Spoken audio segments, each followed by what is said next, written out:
Have you ever watched hours of JavaScript tutorials and still felt completely lost when trying to build something on your own? You understand the code while watching, but when you open VS Code and try to start a project, your mind just goes blank. In the next 20 minutes, I'm going to show you the exact JavaScript fundamentals you actually need to start building real projects. By the end of this video, you'll create a small working program from scratch. Hi, I'm Guy, and I make videos to help you actually get better at coding. So if you want to finally understand JavaScript and stop feeling stuck, consider subscribing. And tell me in the comments what part of JavaScript confuses you the most. Without further ado, let's get into the video. So, JavaScript is simply a programming language that allows you to give instructions to a computer, and more specifically, to the browser or to a runtime like Node.js. When you open a website, what you are really seeing is a combination of three technologies working together, and you probably have heard of them. HTML builds the structure of the page, CSS makes it visually appealing, and JavaScript makes everything interactive and dynamic. Without JavaScript, a website is just a static document, like a digital post that never changes. Nothing reacts, nothing updates, nothing responds to user actions, buttons don't do anything, forms don't send information, and data doesn't change. JavaScript is what brings behavior and logic into the system and makes applications actually work. Think of JavaScript as a set of instructions executed step by step by the computer. The computer reads each line, understands what needs to be done, and performs the action. This means that programming in JavaScript is really about describing actions in a logical order so the computer can follow them. Every application, no matter how complex it looks on the outside, is built on the same idea. It receives information, processes that information, makes decisions, repeats operations when necessary, and produces an output. In this video, instead of just talking about concepts in isolation, we are going to build a console-based task manager using Node.js. This will help you understand how JavaScript works in a real-world scenario. By the end, you will see how all the fundamentals connect together and form a complete small application. The goal is not just to understand theory, but to see how JavaScript actually behaves in practice. So the first thing we need to do is set up our project and create a place where our code will live. Setting up the project in VS Code. Open VS Code and create a new folder called Task Manager. Inside this folder, create a file called index.js. This file will contain all the JavaScript code for our task manager. If you don't have VS Code or Node.js installed, you can use the online playground in the description. It runs Node.js directly in the browser and it is totally free, so you can follow the entire tutorial without installing anything. And by the way, you don't need to create an account. You can just open the website and write your code. Now, open the terminal inside VS Code and initialize the project by running the following command: npm init-y. This command creates a package.json file, which is used to organize and configure the project. npm is the Node.js package manager, and it helps manage project settings and dependencies. You don't need to worry too much about it right now. We just want our project structured like a real JavaScript application. Now let's test if everything is working correctly. Inside index.js, write the following code: console log task manager is started. Now run the program in the terminal. Node index.js. You should see the message task manager started printed in the console. This confirms that Node.js is reading your JavaScript file and executing the instructions. What just happened here is very important. You wrote a simple instruction and the computer executed it. This is the core idea behind JavaScript. You give instructions and the runtime executes them in order. Every application starts with this basic mechanism, and as the logic grows, the instructions become more complex and structured. Now that we can execute instructions, the next step is giving the program something to work with, and that is where variables come in. Variables. In programming, variables are used to store information so the program can use it later. Instead of writing the same values repeatedly, you store them in a variable and reference them whenever needed. This makes the program dynamic and flexible. In our task manager, we need a place to store tasks. Each task will represent something the user wants to do, such as studying JavaScript, going to the gym, or finishing a project. To store this information, we create a variable. Write the following code: let tasks is equal to an empty array. Here, we created a variable called tasks and assigned it an empty array. This array will store all the tasks in our system. The keyword let tells JavaScript that we are creating a variable that can change over time. Now let's add a simple task manually to see how this works. Tasks.put push study JavaScript, console.log tasks. Run the program again. Node index.js. You'll see the array with one task inside it. This shows that the variable is storing information and that the program can modify it. Variables allow the system to remember data. Without variables, every instruction would disappear after execution, and the program would not be able to keep track of anything. In real applications, variables store user data, products, messages, and everything that changes during execution. Now that we can execute instructions, we need a way to store information so the program can actually work with data. This is where variables help us. Data types. In JavaScript, every piece of information has a type. This type tells the computer how the data should be handled. Some values represent text, some represent numbers, and some represent logical states like true or false. In our task manager, each task will be more than just text. A task may have a title, a status, and maybe an ID. To represent this properly, we need structured data. Instead of storing simple strings, we can store objects. Update the code. You declare the variable tasks with an empty array, and then you push an object to the tasks list. In this object, we have the title study JavaScript and the completed information with the false value. Then we just print our tasks in the console so we can see the result of our push. Now run the program again. You will see an object inside the array. This object contains a title, which is a string, and a completed status, which is a boolean. This is important because real applications rarely store simple values. They store structured data that represents real-world entities. A user has a name, email, and password. A product has a price, description, and category. A task has a title and a completion status. Data types give structure and meaning to the information in the system. They allow JavaScript to treat text, numbers, and logical values correctly and avoid confusion. But storing information alone isn't enough. We also need to understand what kind of data we are working with. That's where data types become important. Conditions. Conditions allow the program to make decisions based on the data it receives. Instead of executing the same instructions every time, the program can choose what to do depending on the situation. In our task manager, we may want to check if a task is completed before showing it as finished. This means the program needs to evaluate a condition. Let's add this code. If the first item of the tasks list is not completed, so completed is equal to false, then we print the message task is not completed. Run the program again, and you'll see the message printed in the console. This shows that JavaScript is checking the value and deciding what action to take. If the task is completed, it would show a different message. If not, it shows the current message. Conditions are what make programs intelligent. They allow systems to validate logins, check permissions, verify inputs, and control the flow of execution. Without conditions, programs would behave the same way every time, regardless of the situation. But with conditions, programs adapt and respond to data dynamically. But as the number of tasks grows, checking each task manually becomes inefficient, so we need a way to automate repetition. This leads us to loops.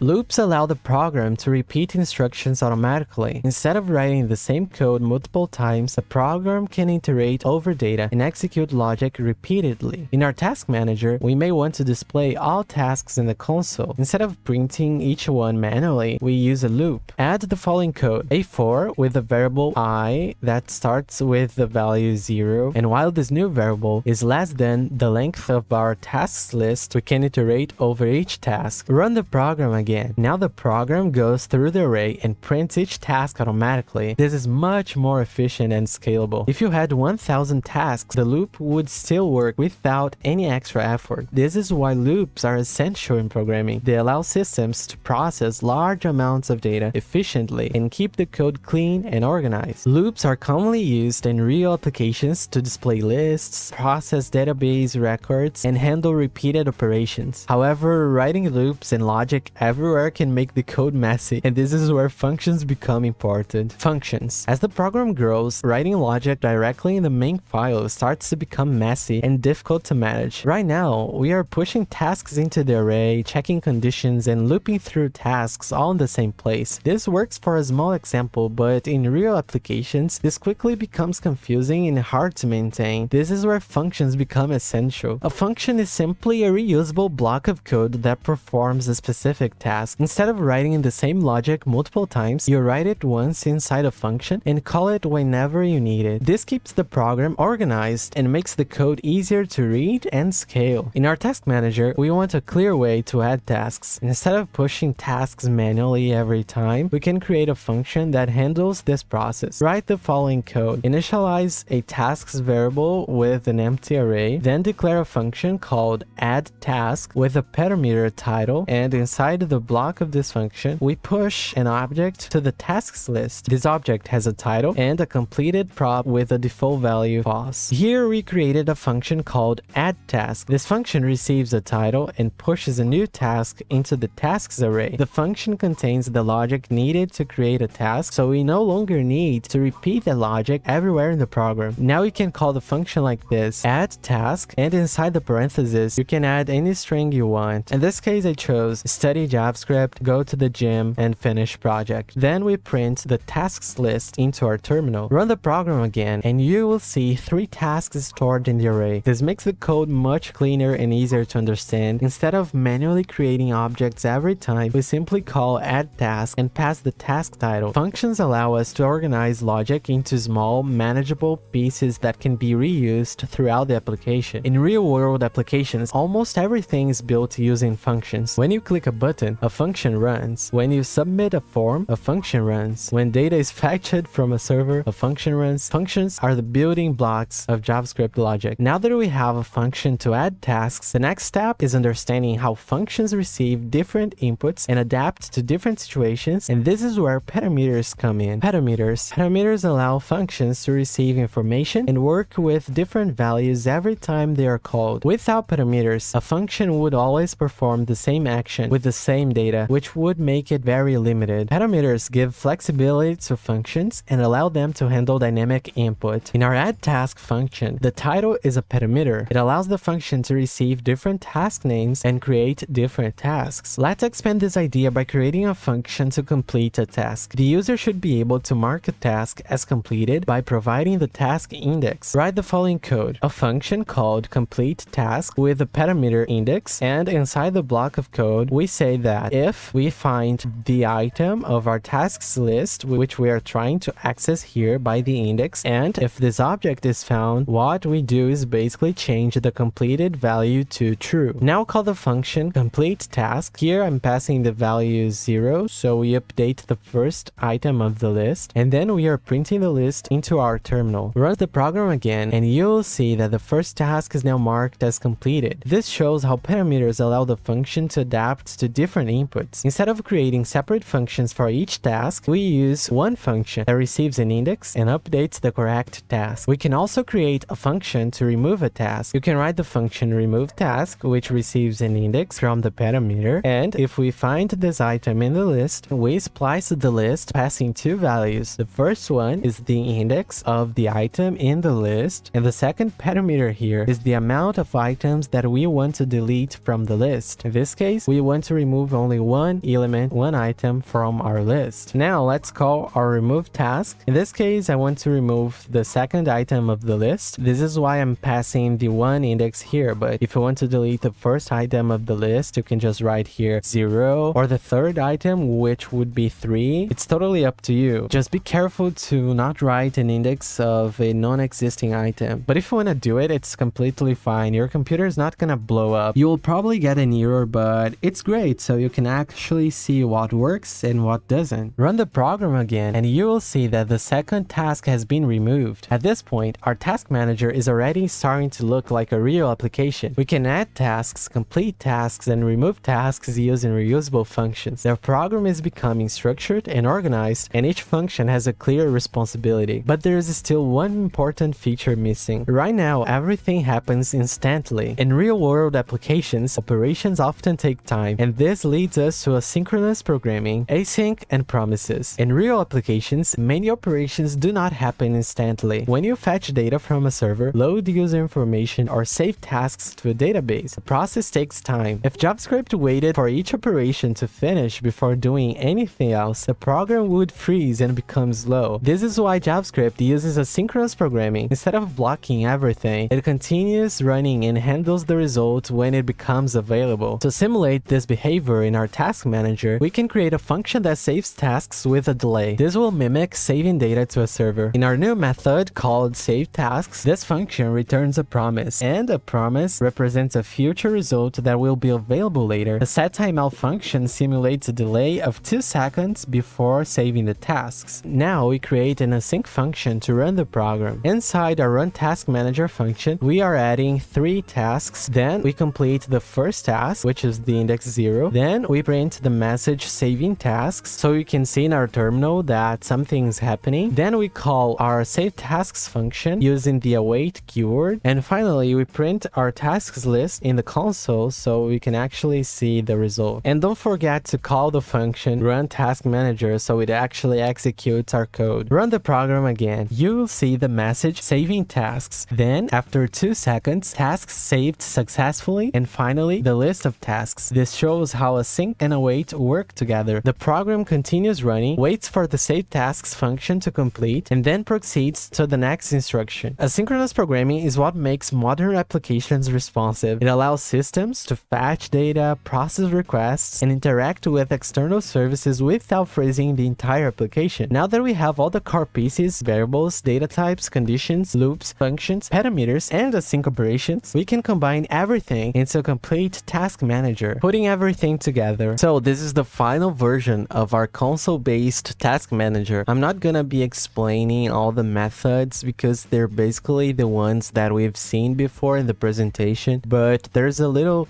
bit difference in the code here, so I just wanted to let you guys know what I changed. I did some tweaks here and I removed some repeated logs so it actually stays pretty clean and simple. Firstly, we initialize our tasks array with an empty list. Then we declare methods to add task, to complete a task, to remove, and to list, and of course to save our tasks. What is different here from the presentation is basically the method list tasks. I think I didn't show it in the presentation before, but basically I created a method called list tasks, and it actually uses that for loop that we saw before, but with a little difference. In this code, we are joining the index of each item in the list with this colon here and the title of the task and a hyphen and the status of our task. In JavaScript, we have a thing called ternary operator. In this case, we pass a condition, and if it is true, it returns this value, and if it is false, it's going to return the value after the colon. So besides the list tasks method, which wasn't shown in the video before, there isn't anything really different here. I mean, we are adding tasks, completing the first task, listing the tasks, then just console logging saving tasks, calling the method that actually awaits for the promise of 2 seconds, and after it's done, it goes to the next log, which is basically task manager finished. And of course, we call our runTaskManager function because if we don't call it, it's not gonna execute any of our methods. And just to let it clear,